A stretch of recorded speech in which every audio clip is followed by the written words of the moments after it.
韩国职业野球的亚军，也就是杯粉英雄队昨下晡伫咧高雄大比赛，和咱中华职业野球乐天桃园队开始先闹场比赛。刷来这一届伫咧高雄春训，就是啥讲下港这几天真好天。也毋过韩国即马因为武汉肺炎疫情愈来愈热闹，大家嘛真烦恼讲敢有危险。原来球队老早伫咧1月底就已经来到台湾，早就已经过潜伏期，球员和球队嘛已经先做好防疫的准备工作。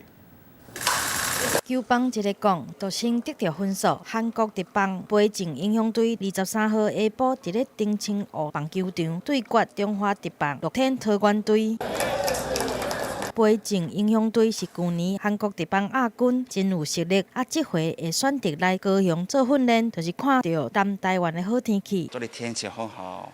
还有比较环境很干净，还有的棒球场也很好。北京英雄队伫咧23号到3月初9训练的期间，会甲中华职棒队来做热身的比赛。其中25号出战中信兄弟队的时阵，高雄市长韩国瑜搁来现场开球。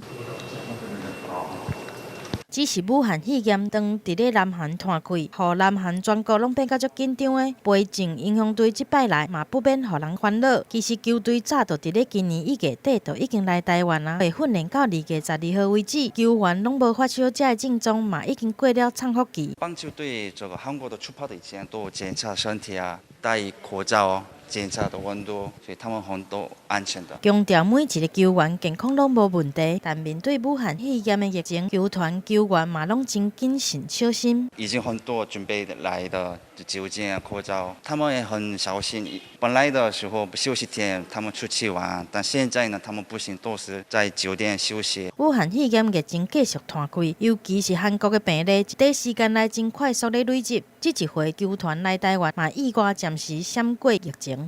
记者综合报道。